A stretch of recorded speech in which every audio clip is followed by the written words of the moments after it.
მოცემული მსჯელობებიდან რომელია მართებული? ყოველი გემი, რომელიც სუეცის არხის გავლით აზიის პორტებში მიდის, ხმელთაშუა ზღვის პორტიდან არის გამოსულიო. საკონტეინერო გემი ტიტანია ხმელთაშუა ზღვის არც ერთი პორტიდან არ გამოსულა. ამიტომ ტიტანია სუეცის არხის გავლით აზიის პორტში არ მიდისო. აბა გავიაზროთ ახლა ეს მსჯელობა არის თუ არა მართებული. ესე იგი, ყოველი გემი, რომელიც სუეცის არხის გავლით აზიის პორტში მიდის, ხმელთაშუა ზღვის პორტიდან არის გამოსული. ანუ სხვა გემი სუეცის არხის გავლით აზიის პორტში ვერ წავა, თუ ის ხმელთაშუა ზღვის პორტიდან არ იქნება გამოსული. რა კი ეს ჩვენი ტიტანია არ არის გამოსული ამ პორტიდან, შესაბამისად მოცემული დასკვნა, რომ ტიტანია სუეცის არხის გავლით აზიის პორტებში არ მიდის, არის მართებული. მეორე, თუ თანამშრომელი წლიური სამუშაოს შეფასებაში 6-დან 6 ვარსკვლავს დაიმსახურებს, ის ხელფასის ორმაგ ბონუსს მიიღებს.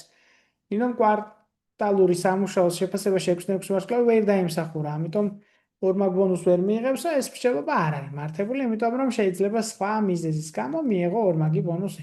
ხო, ის ფაქტი, რომ პირველი ნაწილი პირობის არ შესრულდა შედეგის უარყოფას, ანუ ორმაგ ბონუსს არ გამორიცხავს. არც ერთი დოკუმენტური ფილმი არ არის მხატვრული. ოკეი, აქ უკვე კლასიკური ვენის დიაგრამა გვაქვს და შეგვიძლია წრეების საშუალებით გამოვსახოთ შინაარსი. არც ერთი დოკუმენტური ფილმი არ არის მხატვრული. ოქროს ლინზის კინოფესტივალის ყოველი ნომინანტი დოკუმენტური ფილმიაო. ესე იგი, ოქროს ლინზა მთლიანად დოკუმენტურის წრეში უნდა მოვაქციოთ. ხო, აქ არის ჩვენი ოქროს ლინზა, ეს ჩვენი კინოფესტივალი. შესაბამისად, ოქროს ლინზის კინოფესტივალის არც ერთი ნომინანტი ფილმი მხატვრული არ არის მართებულია. კი ბატონო. იმიტომ რომ დოკუმენტურის ქვესიმრავლე გამოვიდა ოქროს ლინზა და თუ დოკუმენტური მხატვრულს არ კვეთს, არც ოქროს ლინზა გადაკვეთს მხატვრულს. შემდეგი, ქალაქის ცენტრალური ბიბლიოთეკის ზოგიერთი წიგნი დაწერილია ფრანგულ ენაზე, ზოგიერთი კვანტურ ფიზიკას ეხება, ამიტომ ბიბლიოთეკის ზოგიერთი წიგნი კვანტურ ფიზიკას შესახებ ფრანგულ ენაზე არის დაწერილია.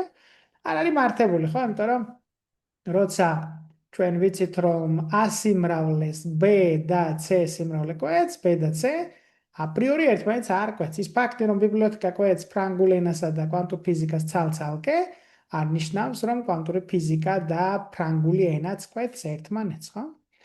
ამიტომ პირველი და მესამე გამოდის აქ აუცილებლად ჭეშმარიტი, ხო? დანარჩენი პასუხები შესაძლებელ კატეგორიაში ექცა, თუმცა აუცილებლად ჭეშმარიტი შესაბამისად მართებული არ არის. შევარჩერებ ჩვენ B პასუხზე აქ ჩვენს არჩევანს.